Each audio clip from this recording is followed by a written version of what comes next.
Welcome to the NeuroTrition Podcast. I'm your host, Dr. Z, your holistic dad doc, and we have Thomas Sarratt with us, a certified health coach, and we're excited to bring you more in this ultimate mind-body approach.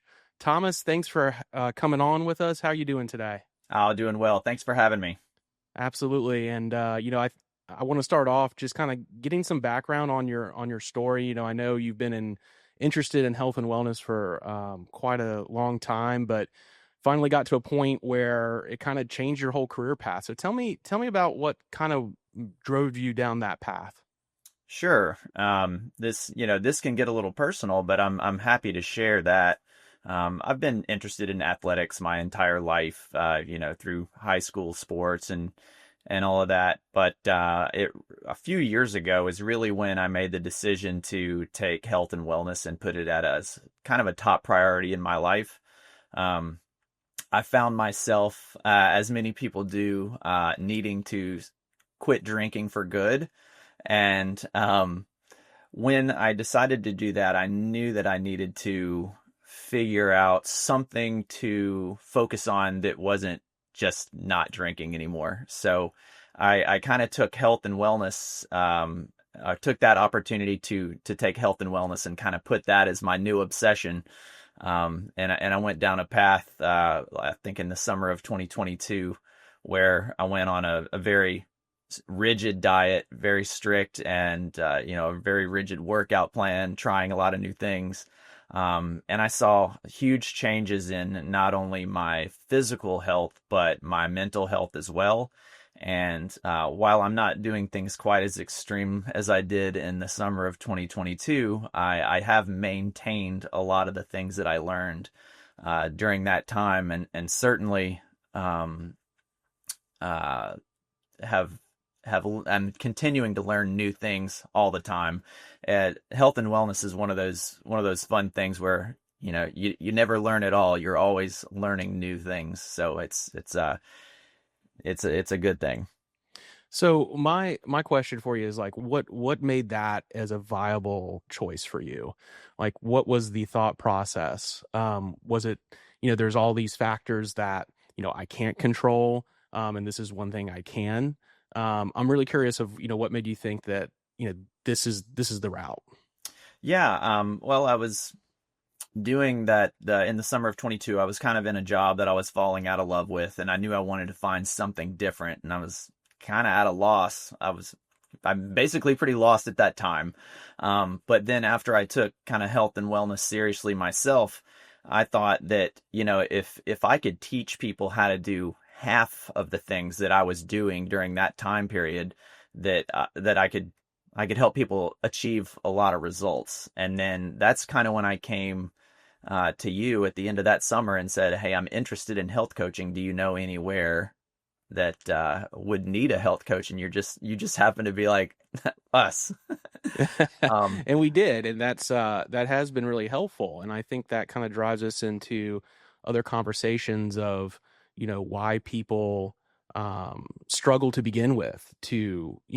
I think it's really important for people to know. I mean, there's lots of chronic disease out there. I think now 60% of Americans have some form of chronic disease, whether it be some sort of autoimmune disease or some sort of metabolic disorder like type 2 diabetes. And that comes with a lot of not only, longevity and health consequences in general related to those disease, but just how you feel, how you function, everywhere from in your job to in your relationships. And, I think it's kind of important to know that these things can be altered. So before we go too much more into those, factors that stop people, what changes when you made these changes? How did it change how you felt? Well, I had gone through an injury the year previous, and it kind of put me out of the gym for about a year. So at that time, when I had told you I just decided to leave drinking behind for good, I was able right at that time to go on this rather restrictive diet, which was extremely high in protein. And then I started going back to the gym. I'd healed up from that injury. So, I mean, there was a lot of things that changed kind of all at once. That's great. And, I guess more into that is, goes into like there's so much information out there. How did you decipher on, what was the kind of way you kind of got through without, necessarily going to medical school or going to some sort of postgraduate program? Well, I will say that the mindset that I was in then is not necessarily the mindset that I've kept. Like it's ever Sure, evolving. it's But evolved. at Yeah. that time, and I do still maintain a bit of this as well. But at that time, I was kind of looking at people who did things the way that they were done before, I guess, the Industrial Revolution, or where before we had all this technology and food Sure. engineering. And I thought, well, what if I just did things as similarly as I could to the way that they were done before? And like I said, I still use a lot of that mentality today, but of course, as you know, we've evolved a little bit with that thinking and added to that sort of thinking. But essentially, eating whole foods and, lifting weight and things that were required a long time ago, or, simply like, processed foods weren't even a thing before the last 150 years. So I was Sure. just kind of doing things the way they used to be done. And that's the kind of influence that I was learning from at that time. Yeah, and that kind of makes sense because, in order for humans to survive and continue to flourish in this world, it kind of got where they had to do certain things for the species to continue on. And so I think that makes a lot of sense. And when we, think about that, we did a lot of hunting and gathering, right? We were outside, I always, people always wonder why their vitamin D is low. And they live in Florida and they're like, I'm outside all the time. Like, well, you're probably inside at least 8 hours a day at your job, right? But I think a very common sense way to look at it, because these are the things that we did without medicine. I mean, these people had to survive long enough to reproduce. We're not a species like that. A lot of animals out there are, reproducing very quickly into their lifespan. They're out walking. They're self sufficient almost right away. We're not like that. Yeah, we Um, evolved very slowly compared to other animals, just because, Absolutely. like you were saying, we do have such long lifespans compared to other creatures. I mean, even look like at a horse. I think it's a horse has can run within an hour of being born, and we can't even walk until a year Yeah. after being born, and that's basic.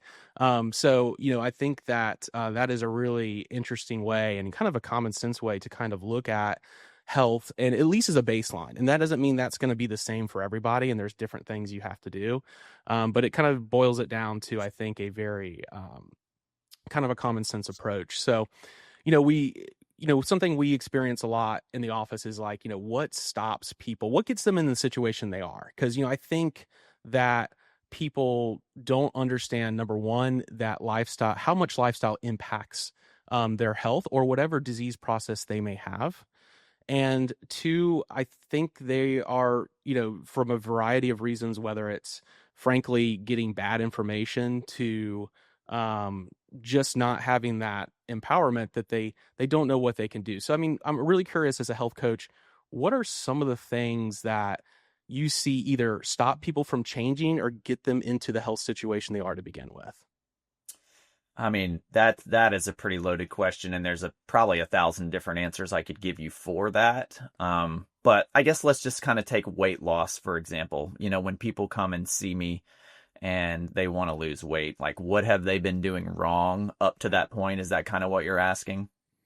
Yeah, I mean, just in general. I mean, weight's one thing, but we get people who, may be not horribly overweight, but you can be skinny and sick too, right? Yeah, So absolutely. you can eat a lot of horrible processed foods and different things like that, and they get stuck. They don't feel good. They feel inflamed. They're tired. They don't sleep well. Um, and a lot of it is just due to their day-to-day habits. They're going to McDonald's every day. They're Yeah. not going to bed till 2 or 3 in the morning. They're getting 4 or 5 hours of sleep. They don't move. They just sit at their desk all day. So what do you, I mean, just you talking to these people from day to day, what are the things that you kind of feel like get them there? Um, Well, I would say the most common thing from a diet and lifestyle standpoint that I run into more often than not is A, people aren't moving nearly as much as they think they are. Lack of movement is huge, and then the second would be the under consumption of the macro protein. I mean, those two things alone, if I can correct that with people, that's what I see go wrong for a lot of people who are walking into my health coaching room. and what would you say is I mean, do they come in there thinking, "Hey, I'm doing everything right," and are totally unaware of that? Or do they kind of know? I mean, do most of these people at least somewhat admit that they know they're not where they're at? Or is it a mix? Like some people just have no idea what to It do. really is a mix. Most people, I mean, I think protein's kind of been in, if you're in the health and wellness space, that's kind of been, a popular topic of conversation for, at least a couple of years now. But, a lot of people who come to see us are not in that health and wellness space, aren't looking at social media for those types of things. So, yeah, I mean, a lot of times people come in and tell me, well, I eat my vegetables all the time. I don't understand what's going on here. But they have no knowledge of the macronutrients they're eating. Some people don't even know what macronutrients are, and that's fine. I'm not saying I was an expert on those things before I studied up. But, knowing that carbohydrates, fats, and proteins are the three main macronutrients, and then people not having any idea what foods contain what macronutrients, and which means that they have no idea really what they're eating. Causing an awareness in folks is one of the most important and effective things that I do. So that's one thing for sure.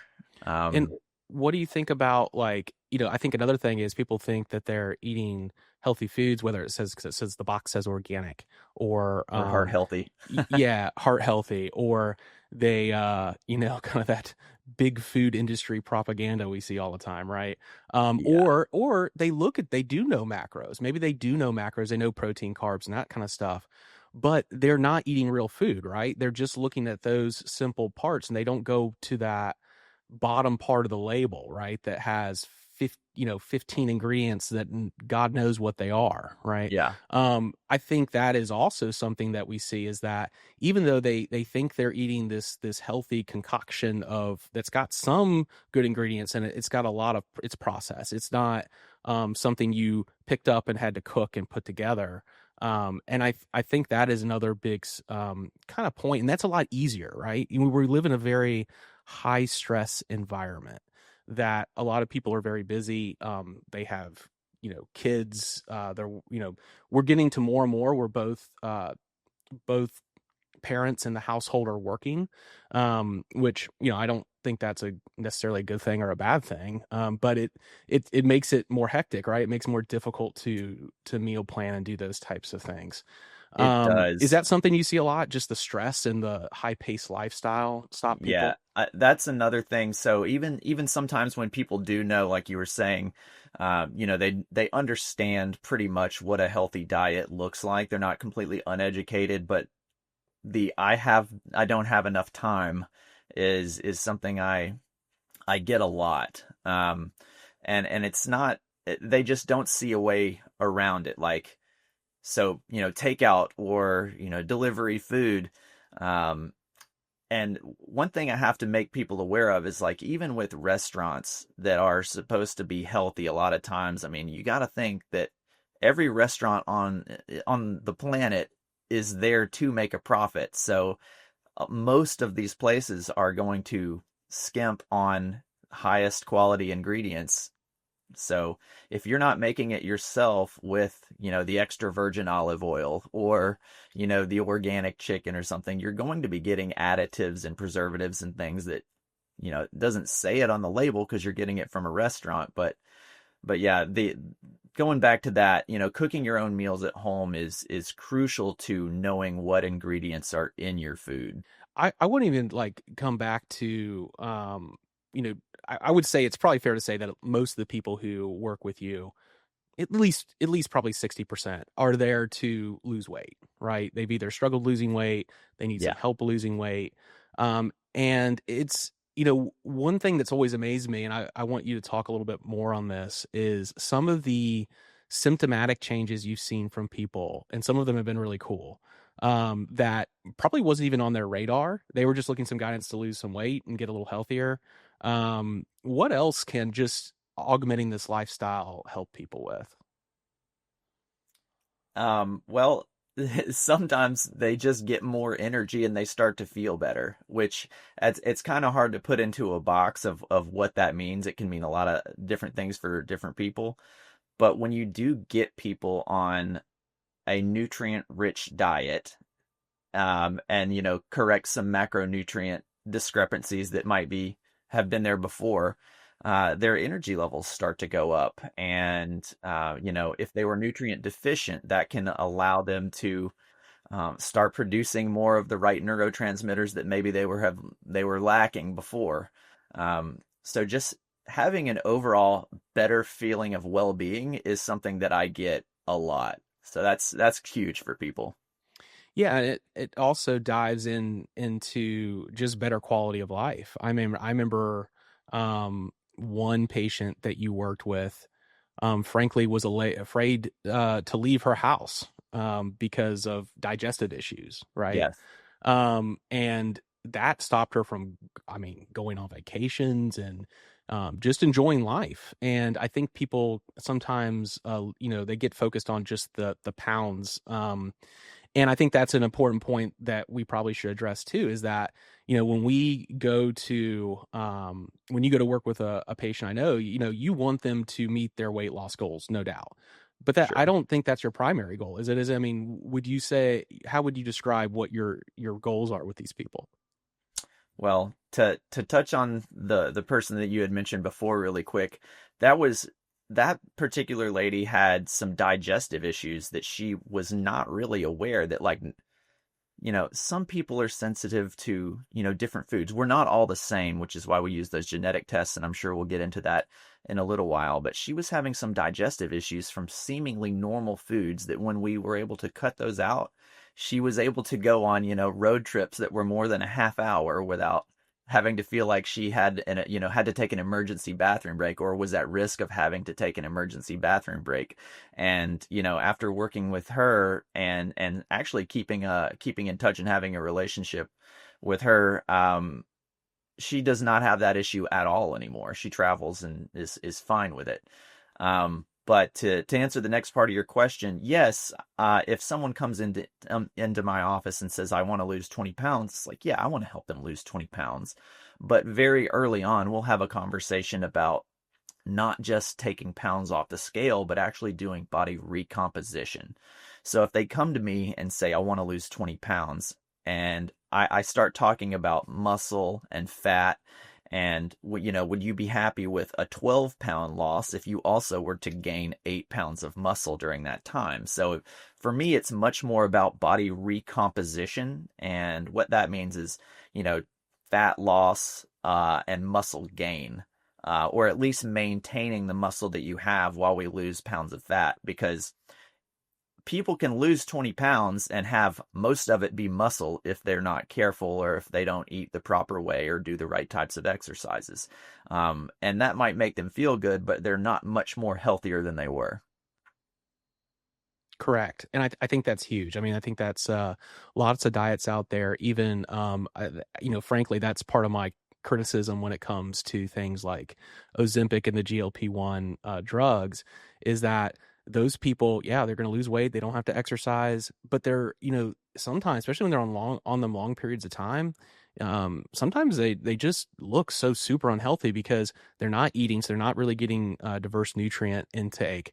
They're not exercising, so they're just kind of dumping lean muscle mass, which is muscle, and the fat as well, and that's not necessarily healthy. You It's might scary. like how look in the mirror a little bit better, but you're not healthier necessarily from that. And that doesn't mean you can't take a GLP-1 as something to kind of get you started, get some momentum, and do it in a more healthier way. There is, definitely certainly ways to do that. But I think that is something that people have to think about. How am I going to do this one in a healthy way so I improve my health? But also, what do you do after you get off either a radical diet or a drug like that? You still have to have something sustainable into the future. And I think that's what kind of puts us into the next part of our conversation is what are those I feel like we've kind of boiled them down to three essential lifestyle modifications that people can start doing to start taking control of their own health. Thomas, what are those three categories, would you say? So yeah, the my three pillars of health that I have three first weeks that I go over, and it's diet, proper sleep, and activity level or exercise. If you can get those three things right, it's hard not to help somebody improve if we can do those three things right. So let's talk about sleep first. There's, some people are living on, I can't believe the people I run into are running on like 2 or 3 hours of sleep every night, pretty much. But there's, some people say you need 8 hours. Some people need 6 hours. What do you think is kind of the most important thing when it comes to sleep? What should people be considering there? Well, as we know from, a few different of our clients, there are different requirements of times for sleep. Some people function really well off 6.5 hours of sleep. Some people need the full 8 hours. But I really truly believe that the quality of sleep that you get while you're actually asleep is more important than anything. If you're in bed for 9 hours, but you're constantly rolling around and you wake up, 6 different times, that's probably not, as restorative or restful as somebody who does get like that solid 6.5 hours, but have high quality REM sleep when they're there. Yeah, and what do you usually, what can help them achieve that? Like, what are the things they can control? Sure. So without any type of supplementation, but sometimes we do use supplementation, but when we're kind of going back to what we were talking about in the beginning, thinking about how people did things before the Industrial Revolution, back before we had technologies and electricities and all that. Well, getting early morning sunlight is the first thing, because your sleep cycle doesn't just start when you want to go to bed and then when you wake up. Your biocircadian rhythm is something that's a 24-hour cycle. And so setting yourself up first thing in the morning by getting early morning sunlight within the first 2 hours of the day helps set that biocircadian rhythm.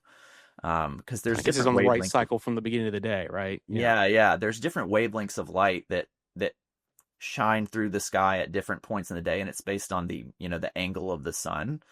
And I know that sounds kind of crazy, but it's true. And there's a lot of blue light in early morning sunlight, and that stimulates us to be awake, that type of blue light.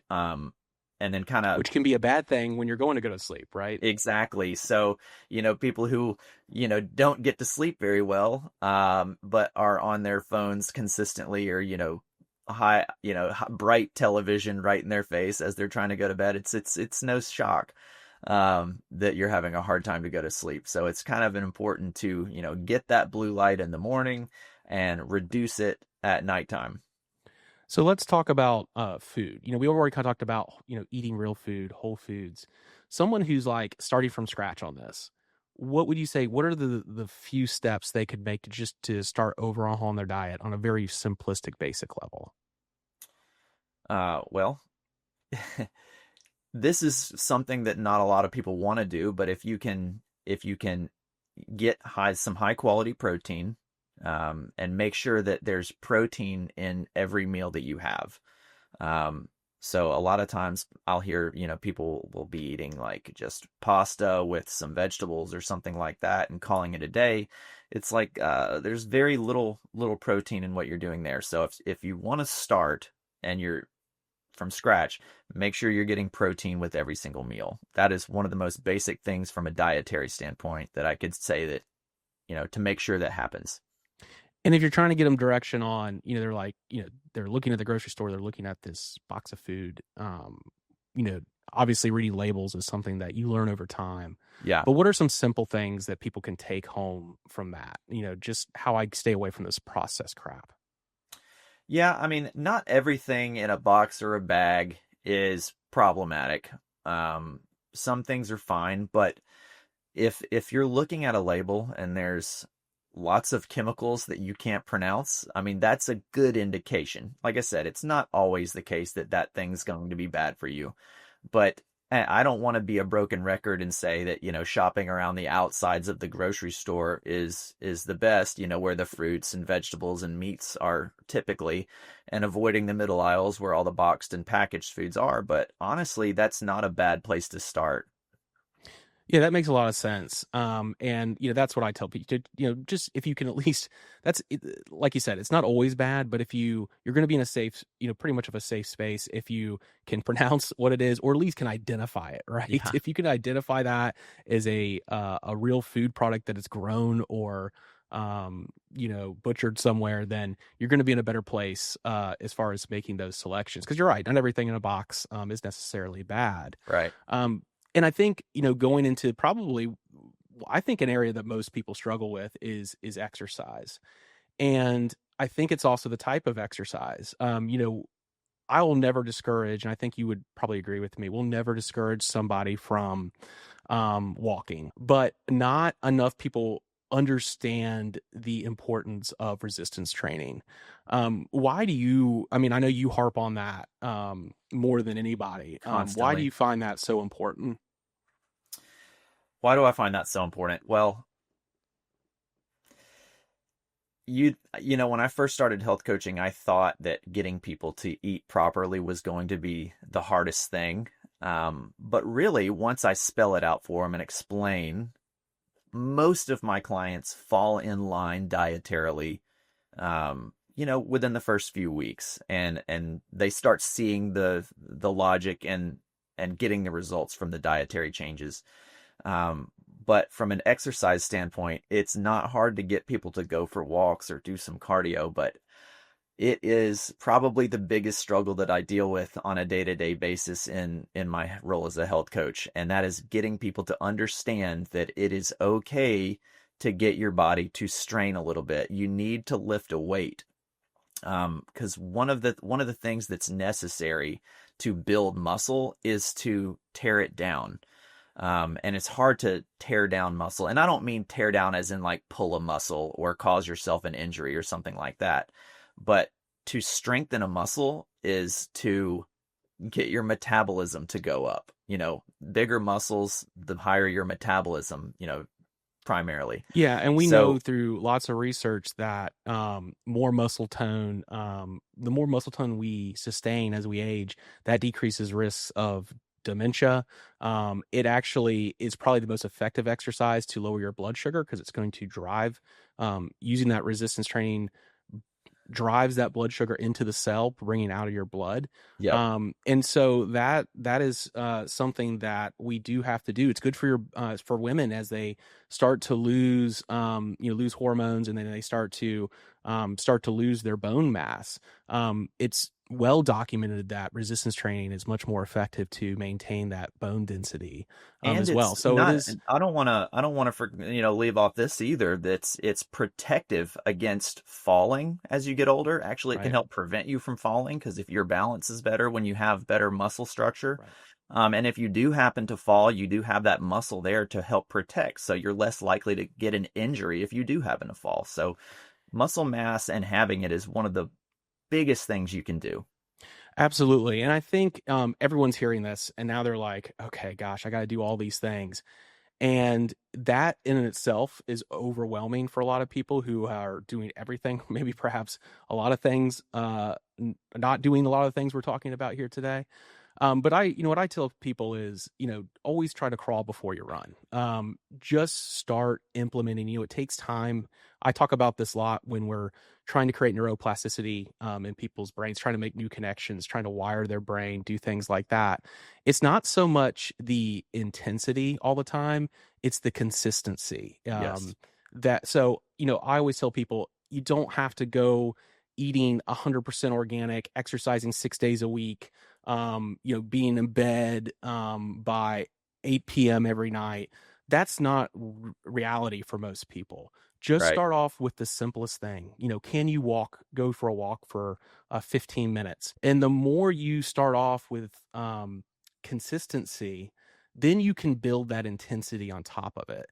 And what's really cool is we can even take things like genetics that can help break down where those weaknesses and strengths are going to be made a little greater for some people, and then we can tailor that to it. But I think the big thing for people to realize as they start to go on any kind of health journey is don't try to be perfect from the beginning. That's a recipe for failure. Yes. Start taking simple steps that you are low-hanging fruit. And that might be just, hey, for breakfast, I'm going to clean up breakfast. I'm just going to have eggs and cottage cheese, protein laden breakfast, and I'm going to build off that. And once you get consistent with that, then you can build into the rest of your dietary lifestyle and go from there. But I think I would agree that kind of helps. I would think you would agree that it kind of helps build that confidence and allows people down a path where they can really be successful. Yeah, I certainly don't mean when it comes to, strength training or something like that. So I think sometimes that people think when I ask them, hey, it'd be a good idea for you to start lifting a weight here and there, that means that they're going to go deadlift their lifetime max or go squat twice their body weight or something like that. And yes, walking is a great way to start to get that consistency built up. And then when it's time for you to move on to the next step, you can start with lighter weights and build. There's absolutely nothing wrong with that. And we can also kind of transition that to the dietary aspect of things.